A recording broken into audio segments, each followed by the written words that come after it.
કે આજે આપણે જઈએ છીએ આપણા વતનમાં ઘરે જવાનું છે વડનગર. વાત કરીએ તો માહોલ ગરમ થઈ ગયો છે. અત્યારે મેં હર્ષદનો વિડીયો જોયો તો મેં એને કીધું આ તો ખોટો વાત છે તમારો. તો અહીંયા ખોડિયાર માતાજીના દર્શન કરી લઈએ.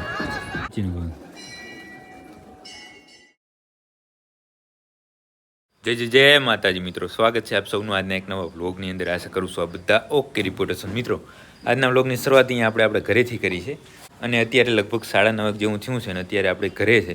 ઘરે હોવાનું કારણ એ જ કે આજે આપણે જઈએ છીએ આપણા વતનમાં ઘરે જવાનું છે વડનગર. તો એટલા માટે હજી ઘરે છે અને પાંજરાપુર રાખી દીધી છે. એક અઠવાડિયાની રજા, એક અઠવાડિયા માટે આપણે જઈએ છીએ. અને બાકી મારે તમને આ વાત અગાઉ જણાવી હતી કે તમને 1-2 દિવસ પહેલાં હું તમને કહી દેત, પણ 2-3 દિવસ પહેલાં તમને ખબર જ છે આપણે થોડાક બિઝી વધારે હતા અને કામ જે બંજરીને લઈને બધું હાલતું હતું એને દવા દારૂનું ને, એટલા માટે જ તમને કાંઈ જણાવવાનો સમય નહોતો મળ્યો. અને અત્યારે જણાવી દઉં છું, બસ હવે થોડી વારની અંદર જ આપણે નીકળવાના છે. બાકી જો અત્યારે મહેશભાઈની ગૌશાળામાં અત્યારે છે, શીતલ સોનું અહીંયા છે, આ બંને જો માસી દીકરી.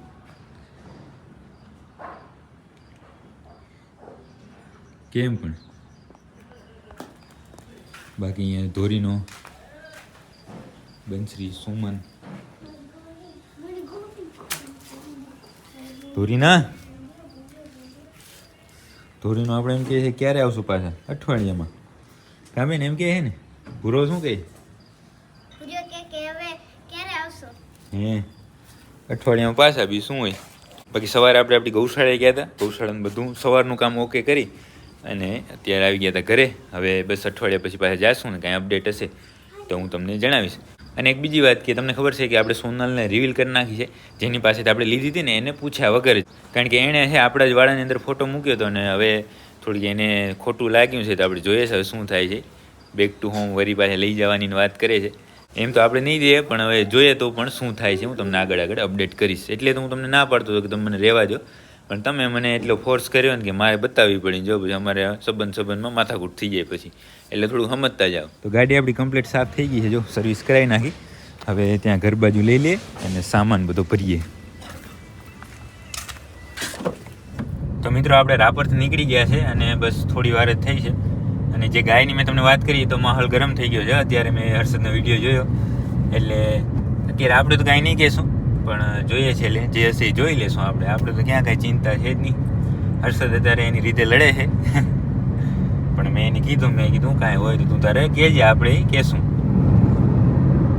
તો મિત્રો આપણે હવે અહીંયા રાજકોટ પહોંચવા જ આવ્યા છે અને મેં તમને આગળ વાત કરી એ પ્રમાણે કે માહોલ ઘણો ગરમ થઈ ગયો છે.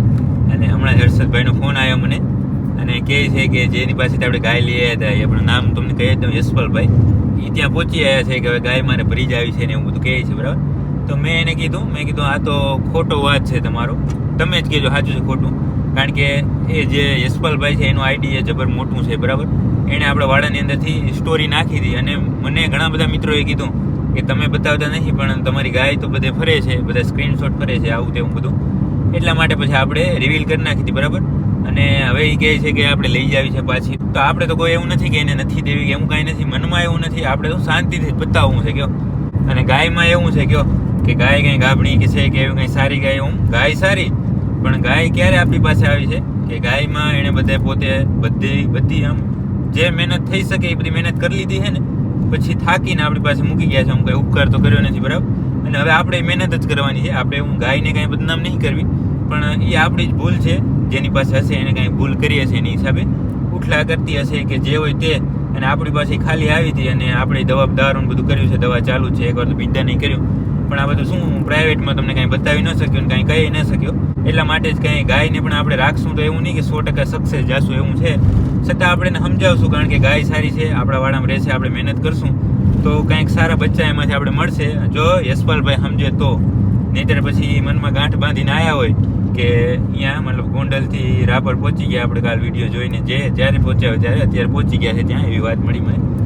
અને મનમાં એવી ગાંઠ બાંધી નાખી હોય કે તમારી પાસે મારે રહેવા જ નહીં દેવી, લઈ જ જાવી છે, તો તમારી ઈચ્છા, બરાબર ને. આપણે એવું કાંઈ તમારે ગાયથી કાંઈ ફરક પડતો નથી. રહેશે તોય ફરક નહીં પડે અને જાશે તોય ફરક નહીં પડે, બરાબર. એટલે હવે સમજી જાઓ તો ઠીક છે. અને આ તો કાલ આવશે જ્યાં તો નિર્ણય કાંઈક ને કાંઈક લેવાઈ જશે. આ તો હું મારી રીતે તમને વાત કરું છું. એટલે હવે થોડી વારની અંદર જ નક્કી થશે શું થાય છે એ તો હું પછી તમને જણાવું. મિત્રો અત્યારે છે આપણે રાજકોટ વટી આવ્યા છે અને અત્યારે લગભગ વીરપુર પહોંચવા આવ્યા છે.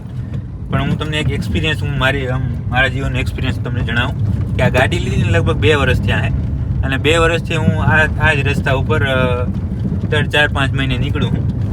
હજી સુધીમાં ક્યાંય આ રસ્તા ઉપર મને સારી હોટલ જ મળી નહીં. આજે એક જગ્યાએ ખાવા ગયા, કાંઈ ન જડે એટલે ખાઈ લીધું. પછી મૂકવા છે નહોતો, પછી આપણી પાસે હોય ને આંબળાની ગટકી એ નાખી છે મોઢામાં, એટલે બહુ ખરાબ અનુભવ છે ભાઈ. હજી સુધી મને છે સારી હોટલ જ નહીં મળ્યા. 2 વર્ષથી નીકળું હું આ રસ્તા ઉપર અને પાછું એકને એક હોટલમાં હું 2 વાર ગયો નથી. એ ખાસિયત છે, પણ સારી હોટલ મળી નથી હજી. અને રહી વાત આપણે સોનલની, તો એ બધું ક્લિયર થઈ ગયું છે.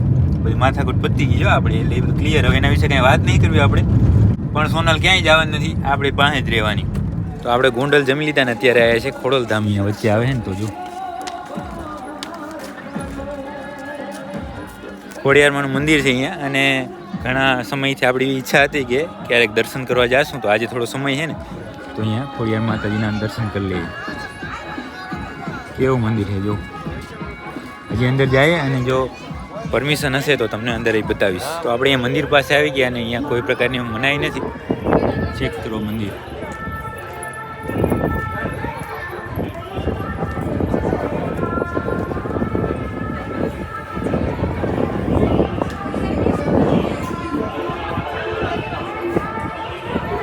કેવું સરસ છે ને જો. હવે જાય અંદર મનાઈ છે પાછી, તો અહીંયા બંધ કરી નાખશું. તો આપણે મંદિરની અંદર દર્શન કરી લીધા છે અને તમને કાંઈ ન બતાવી શકીએ કારણ કે અંદર છે મનાઈ. અને આ મંદિરે આપણે લગભગ 2016-17માં આવ્યા હતા અને ફરી આજે આવ્યા છે.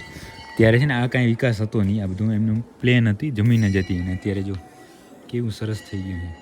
અને મંદિર તો ચેક કરો તમે, નીચેનો ભાગ જબરદસ્ત મંદિરો. તો બસ હવે થોડી વાર અહીંયા રહેશું ને પછી નીકળશું, કારણ કે જે આપણે લગભગ નહીં તો 180 કિલોમીટર જેવો સફર બાકી છે. તો મિત્રો આપણે ખોડલધામથી નીકળ્યા ને હવે તો આપણા વિસ્તારમાં પહોંચી ગયા, ગીરની અંદર આપણે પહોંચી ગયા છે. તો અહીંયા એક હોટલે આવું બોર્ડ છે મસ્ત, અને થોડી વાર વિહામો ખાવા અહીંયા ઊભા છે. બસ હવે અહીંયાથી છે એ સમજો ને 50 કિલોમીટર રહ્યું છે, કલાક એકનો રસ્તો રહ્યો છે. તો એ શું, આ શિયાળાનો દિવસ છે એટલે અંધારું તો પડી ગયું છે. આપણે ધીમે ધીમે હાલીએ ને એટલા માટે, કારણ કે ઘણા દૂરથી આવીએ અને એકદમ ફાસ્ટ ઘરે પહોંચી જવાનો કોઈ મતલબ નહીં. આરામથી જવાનું છે, સાંજ સુધી પહોંચવાનું છે. અને અત્યારે લગભગ 7 વાગવા આવ્યા છે અને હવે બસ કલાકની અંદર ઘરે પહોંચી જશે. તો મિત્રો આપણે સાસણ છે લગભગ 1 કલાક જેવો સમય લાગ્યો ને અત્યારે જો આપણે ઘરે પહોંચીએ. અને અહીંયા ઘરનું તો બધું અમે કાલે જ જોશું. અને આજના નનકા એવા વિડીયોને અહીંયા સુધી જ રાખશું. જો તમને આ વિડીયો પસંદ આવ્યો તો લાઈક કરી નાખજો, કોમેન્ટ કરી નાખજો. મળીએ કાલે નવા વિડીયોમાં.